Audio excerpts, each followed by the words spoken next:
Rail മൈത്രി ലോകത്തിൽ ഏറ്റവും വലിയ ശൃംഖലകളുള്ള പൊതുഗതാഗത സംവിധാനമാണ് ഇന്ത്യൻ റെയിൽവേ. നമ്മുടെ സംസ്ഥാനത്തെ ഇതര സംസ്ഥാനങ്ങളുമായി ബന്ധിപ്പിക്കുന്ന പ്രധാനപ്പെട്ട യാത്രാ സംവിധാനവും ഇതാണ്. കേരളത്തിലൂടെയുള്ള ട്രെയിൻ യാത്രക്കാർക്ക് സമഗ്രമായ സുരക്ഷ ഉറപ്പാക്കുക എന്നതാണ് കേരള റെയിൽവേ പോലീസിന്റെ ഉത്തരവാദിത്വം. ട്രെയിൻ യാത്രക്കാരുടെ സുരക്ഷ കൂടുതൽ കാര്യക്ഷമമാക്കുന്നതിനായി സംസ്ഥാന ആഭ്യന്തര വകുപ്പ് ജനമൈത്രി സുരക്ഷാ പദ്ധതിയുടെ ഭാഗമായി കേരള റെയിൽവേ പോലീസിൽ നടപ്പിലാക്കുന്ന പദ്ധതിയാണ് റെയിൽ മൈത്രി. പോലീസ് സേവനങ്ങൾ സാങ്കേതിക വിദ്യയുടെ സഹായത്തോടെ പൊതുജനങ്ങളിൽ എത്തിച്ച് അവരുടെ സഹകരണത്തോടെ ട്രെയിൻ യാത്രക്കാരുടെ ജീവനും സ്വത്തിനും കാര്യക്ഷമമായ സുരക്ഷ ഉറപ്പാക്കുക എന്നതാണ് ഈ പദ്ധതിയിലൂടെ ലക്ഷ്യമിടുന്നത്.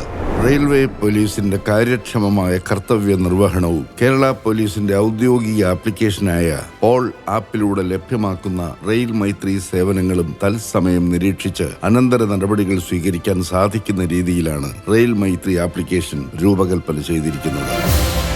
സ്ത്രീകളുടെയും കുട്ടികളുടെയും സുരക്ഷ ഉറപ്പാക്കുക, മുതിർന്ന പൗരന്മാർക്കും ഭിന്നശേഷിക്കാർക്കും പ്രത്യേക കരുതൽ നൽകുക, ട്രെയിൻ മാർഗമുള്ള ലഹരി കടത്തും മനുഷ്യക്കടത്തും തടയുക, ട്രെയിനിനുള്ളിലും പരിസരങ്ങളിലും ഉണ്ടാകുന്ന മോഷണങ്ങൾ ഇല്ലാതാക്കുക, ട്രെയിനിന് നേരെ ഉണ്ടാകുന്ന അതിക്രമങ്ങൾ അവസാനിപ്പിക്കുക, സുരക്ഷിത യാത്രയ്ക്കായി ബോധവൽക്കരണം നൽകുക, റെയിൽവേ പോലീസ് കൺട്രോൾ റൂം 112 സേവനം കാര്യക്ഷമമായി ലഭ്യമാക്കുക തുടങ്ങിയ ലക്ഷ്യങ്ങളോടെയാണ് ഈ പദ്ധതി പ്രവർത്തന സജ്ജമാകുന്നത്. റെയിൽ മൈത്രി സുരക്ഷാ പദ്ധതിയിലൂടെ കേരളത്തിലൂടെയുള്ള ട്രെയിൻ യാത്ര സമ്പൂർണ്ണ സുരക്ഷിതത്വമുള്ളതാകാൻ ഏവരുടെയും സഹകരണങ്ങൾ പ്രതീക്ഷിക്കുന്നു. റെയിൽ മൈത്രി സുരക്ഷിത യാത്രയ്ക്കായി ജനങ്ങളും പോലീസും ഒരുമിച്ച്.